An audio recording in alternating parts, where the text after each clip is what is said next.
When talking about the Hulk, a big part of the character is the struggle for control between Hulk and Bruce Banner, the depression, the hatred created from the two sharing a life that they want for themselves. Today, Hulk's struggle to live in a world that hates him isn't talked about as much in the mainstream conversations about the character, due to the MCU kind of making a joke of him in recent years with Smart Hulk in Endgame, the taco scene. But with Spider-Man Brand New Day looking to return to form with Savage Hulk, what better time than now to talk about the struggle between the man and the giant.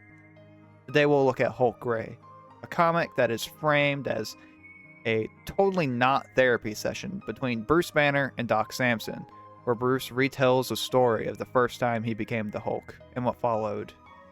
The story, due to how it is framed, gives a deep dive into not only Bruce's thoughts on Hulk and his life, but we also get Hulk's perspective through the art and the voice of Doc Samson as he psychoanalyzes Bruce. So join me as I take us through the wonderful 6-issue run, see both sides of the Banner coin. Hulk Gray is a comic written by Jeff Loeb and illustrated by Tim Sale. This is part of their color series of other comics with insert, hero, and color here. Jeff and Tim do an excellent job between balancing excellent writing as well as a show-don't-tell approach with this book. Really puts the comic book as a storytelling device to its full potential. So with that, let's get into issue 1. The first issue drops us into some stunning art by Tim Sale immediately. A black and white presentation where Bruce has stopped by Doc Samson's for refuge due to someone chasing him. We'll never find out who this is, but we continue on. Bruce is already trying to talk himself into just running more. It could also be Loeb subtly hinting that Bruce is trying to avoid therapy. We learned that today would have been his wedding anniversary with Betty Ross, who currently is dead. Samson, who we will call Leonard moving forward as Bruce calls him in the comic, calls Bruce out, pretending that he didn't come here looking to talk, seeing right through Bruce's attempt to wall him off and walk away from the situation. After doing a little exercise showing Bruce pictures of Ross, Rick, and Betty, see the first word that comes to his mind when he looks at them, we begin the main part of the book where Bruce recounts the beginning of the Hulk to Leonard. I'd also like to show here that the bomb scene was done wonderfully by the duo, using few words and letting the images speak for themselves. It's something this book does really well, and I will point it out in the future. This is just one instance. Bruce goes into his history with Ross and Betty. This is also where Ross learns that Betty and Bruce are an item, which is pretty awkward timing considering they think Bruce is dead currently. We cut to Rick and Bruce at the doctor's office, with Bruce somehow being fine. Tensions are rising as Bruce started to snap at Rick a bit, with narrating Bruce theorizing that maybe it had something to do with Rick lying about Bruce being his father, which, thinking of his own father, and which is the root of most of Bruce's trauma. What happens next is the first showing of the gray ape-like Hulk, in another display of Tim Sale's artistry. Just look at these 2 pages. Fantastic work. This transformation sequence is beautiful. Just another example of the art in this comic being so good. Bruce starts to think about the choices he made leading to his moment. How he was smart enough to help humanity, maybe even cure cancer, but he decided to make weapons of mass destruction like the Gamma Bomb. And maybe that's why he can't be seen as a hero.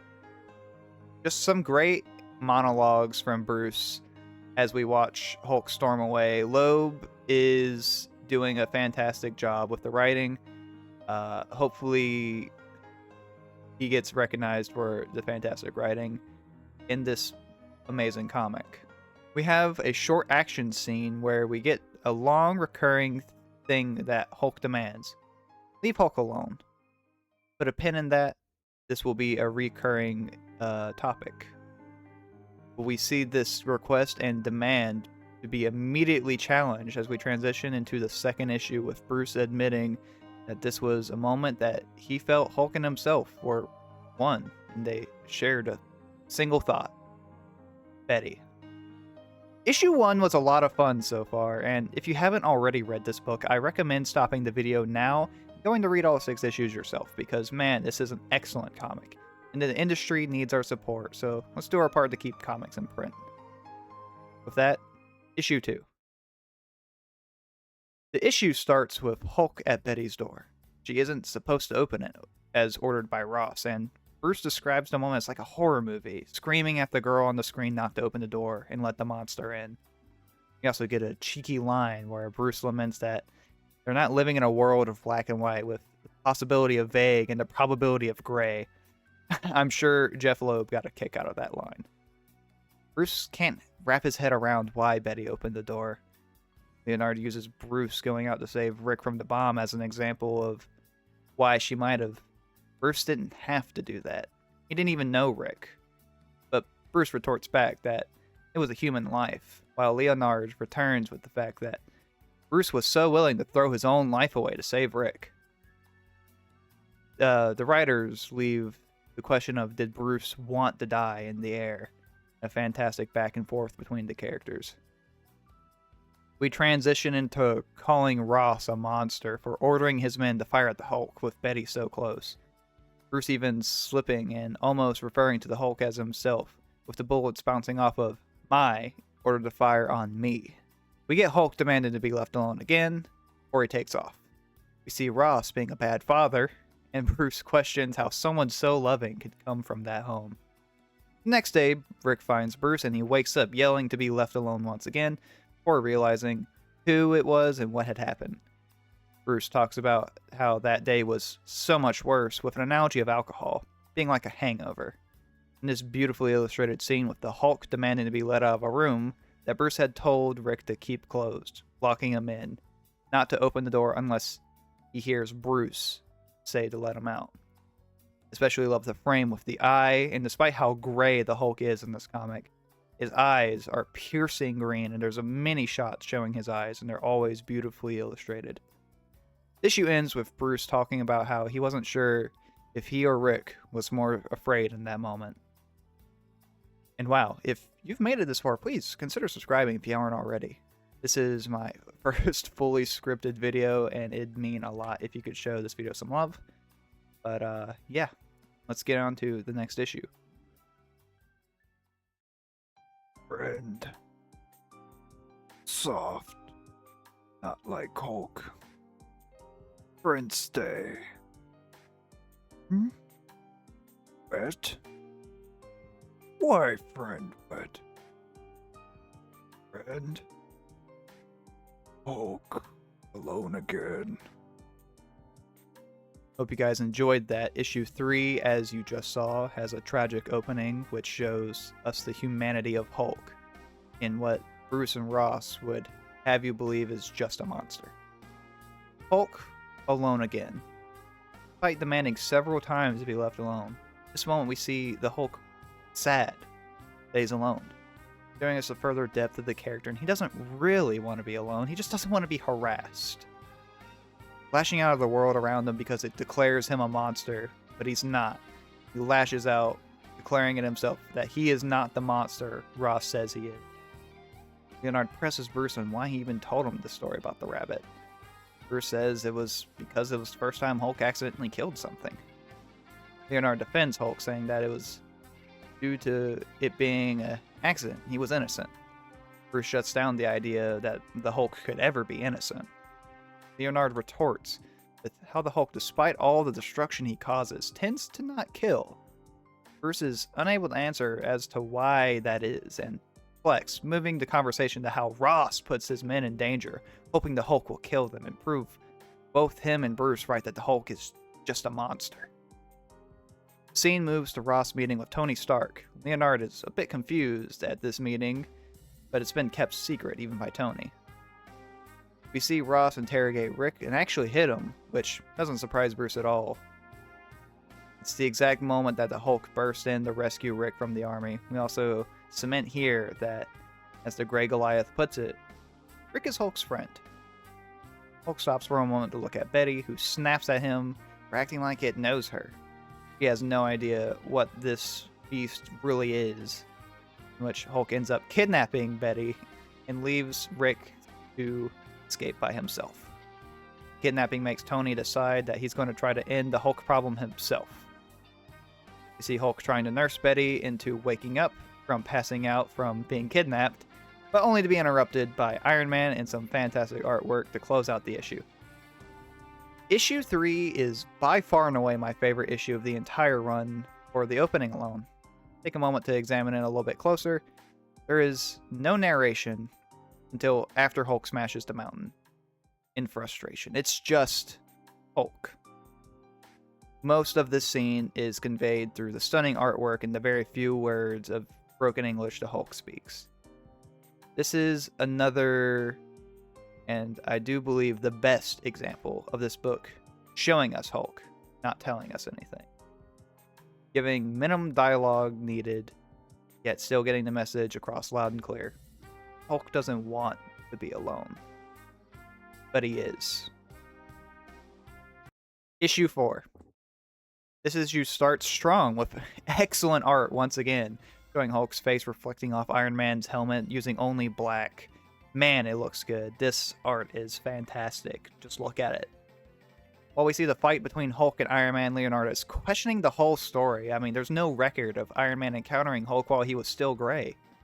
But Bruce just tells Leonardo to keep listening to the story.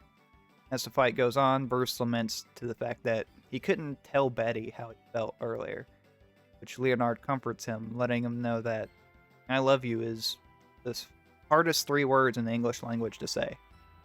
Another great line from the writing, just fantastic all around. A lot of the stuff I'm cutting out is also great dialogue. The great writing continues as Bruce tells a story. While the fight goes on in the background, a special mention this panel of Hulk being cold because it makes me sad. The story is about an owner tying a dog to a tree and shooting at the tree to scare the dog. This goes on several times as the owner just torments the dog. So one day, he finishes torturing the dog and ties it. The dog promptly bites the owner's hand, of which he held the gun in. All at the same time, the Hulk accidentally strikes Betty while fighting Iron Man. Hulk grieves, having made her bleed, and immediately takes her to try to fix her. The issue ends with Leonardo posing a question to Bruce. The story of the dog. Who between Bruce and Ross is which? Who has the gun, and who is the dog? Bruce replies that some days he can't really tell the difference. Issue 5. This issue begins with the Hulk finding a first aid kit for Betty, upset that he hurt her. Leonardo tells us that how after Betty got hurt, Bruce had become less chatty. In this instance, Bruce takes responsibility for hurting Betty, making him and the Hulk in the same for this sin, whereas other times he separates himself from the Hulk. Hulk runs from the cops with the first aid kit, with Leonardo noting that it's incredible, pun intended, that the Hulk went out of his way to not attack despite being said to be this rampaging monster.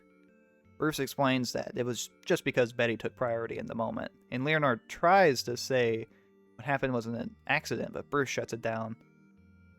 Hulk's behavior can't be excused as an accident. Not in Bruce's mind. Leonardo continues to attempt to humanize the Hulk, as he remarks that Hulk taking responsibility for what he did to Betty is fairly high cognitive thinking. Of course, Bruce dismisses it. Betty panics and goes into denial of the situation until he begins to berate the Hulk and yell at him, which he tells her not to because it makes him mad. I mean, just look at him. He's angry. Leonardo begins to question if this is really what happened. Did Betty really respond this way, or is this just how Bruce remembers it? Bruce does not really give an answer, just telling Leonardo to sue him. Betty begs to be taken home since it's cold in the rain, and even bringing out how Hulk wants to be left alone. That's what he said. Hulk leaves, and he comes back with some fire to keep Betty warm, telling her to stay despite further protest. Hulk finally asks Betty, why is she so sad? She has no idea what the Hulk wants from her. Hulk believes he's protecting her, but the only thing that is scaring her is him. The issue ends with the army arriving and Leonardo mentioning to Bruce that in that moment, Betty was going through the 5 stages of grief. Issue 6. The final issue opens with the Hulk lunging at the helicopter after Ross, and another excellent illustration. Wow, this comic just has some really great art, guys. I can't keep saying that in different ways because there's too many examples that are just great. In the present, the sun is coming up soon, and Leonard is worried about Bruce avoiding whoever was hunting him in issue 1. Allows Bruce to continue telling his story because he feels it's building to something. Bruce explains that night Hulk wanted to kill Ross. He still wasn't sure if he should have. Another fantastic panel by Sale here with the rain and the fire making it very dramatic. Leonard says that he may have deserved it, but Bruce retorts that no one deserves to die. Not even Ross, baiting him into doing it just to prove that the Hulk is a monster. Just more fantastic art in this page. Seriously, great stuff. I can't think of more ways to describe it. It's just great. Betty has to step in and beg Hulk to stop and put Ross down, as he orders his own men to fire at him, knowing that it would get him killed, with the bullets bouncing off of Hulk. Betty begs one last time. It's a beautiful scene explaining that despite her father's flaws, she still loves him.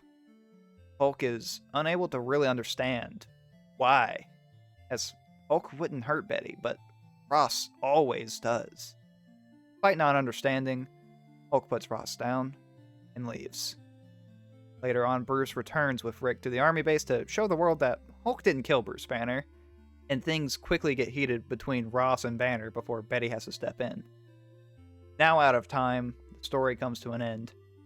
We return to the present. Bruce is slowly losing it as he now believes that Betty stayed with him because he was a monster like her father. Something familiar. Me, Ross, what's the difference? Story ends with the Hulk now finally in that green, storming out, Bruce lamenting that Betty had loved him for all the wrong reasons. Now that we've reached the end, let's look at what we can take away from this story and why it's just so great. The overarching themes of the story: A, Hulk doesn't really want to be alone. B, Bruce struggling with the idea that the Hulk can be innocent at all. And C, Bruce's trauma and how he's starting to see himself more and more like Ross. Let's start with A, as it's the easiest to see coming up over and over again in this book. Hulk is constantly batting the military away, and even Iron Man demanding to just be left alone. Yet he goes out of his way to rescue Rick, as he's been kind to Hulk.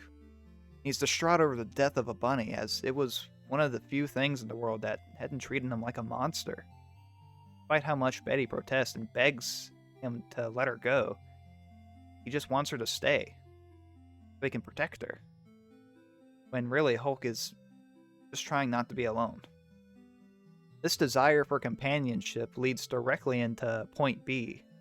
Hulk being innocent is just something Bruce can't accept. Despite this, we are shown many times that Hulk isn't the monster him or Ross say he is. He could have attacked those cops, but he doesn't. He just goes. He tries his best to make up for accidentally hurting Betty.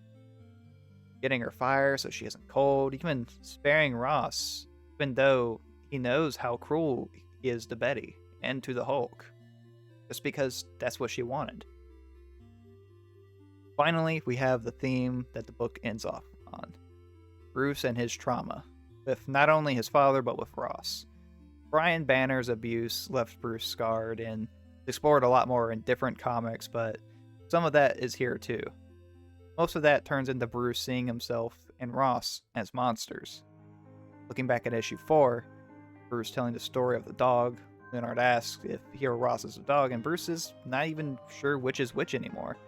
An early sign that Bruce sees himself and Ross becoming more interchangeable in their dynamic. Another thing they share is their hate for the Hulk.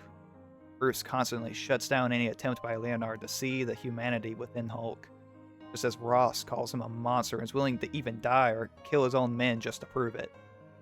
I think a lot of the similarities also come from the thought Bruce had in the first issue, where he sees this all as a punishment for him using his gift of intellect to create weapons instead of help the world.